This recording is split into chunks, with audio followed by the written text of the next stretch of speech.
When you think of a bite that gets infected, you might picture a dog bite. But did you know that a cat bite is actually more likely to get infected?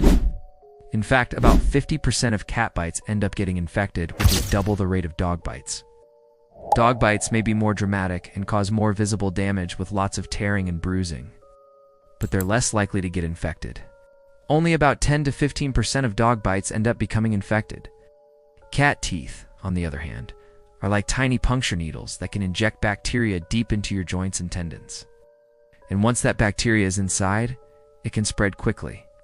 That's why so many cat bites end up becoming infected. Even if the initial wound looks small, the underlying damage can be much more extensive. A study published in the Journal of the American Academy of Dermatology reported that only 3% of dog bites resulted in joint or tendon involvement, compared to 47% of cat bites. That's right.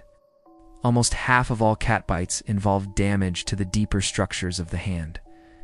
This can lead to serious complications down the road, especially if the infection spreads. Now, don't get me wrong, dog bites can be just as bad, if not worse, physically traumatic. They have more force behind them, and they can definitely cause a lot of damage. But they're usually easier to clean. Cat bites, on the other hand, are small and hard to see, but that doesn't mean they're not serious. In fact, a study published in the Annals of Emergency Medicine found that cat bites were more likely to require antibiotics compared to dog bites. That's because cat bites often affect the hands and fingers, which makes it harder to keep the wound clean. If the infection spreads to the tendons or even the bones, it can cause some serious problems. Cat bites can also introduce dangerous bacteria like Pasteurella into the body. This is a common cause of cellulitis, a type of skin infection that can spread quickly and cause a lot of pain and swelling. It can also lead to abscesses, which are collections of pus that form when the body tries to fight off an infection. So why do cat bites get infected so often? One reason could be their claws.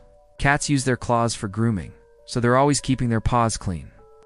But those same paws can introduce bacteria into your bloodstream through a bite. Plus, cats carry other types of bacteria on their fur and saliva that can cause infections.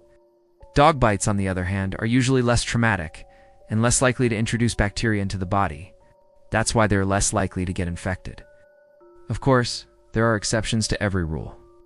Dog bites can and do get infected, and cat bites can be superficial and not require antibiotics.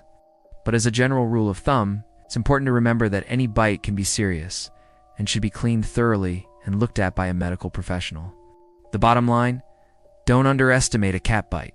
It may be small, but it can pack a serious punch. I hope you enjoyed this video. If you did, please give it a thumbs up and share it with your friends.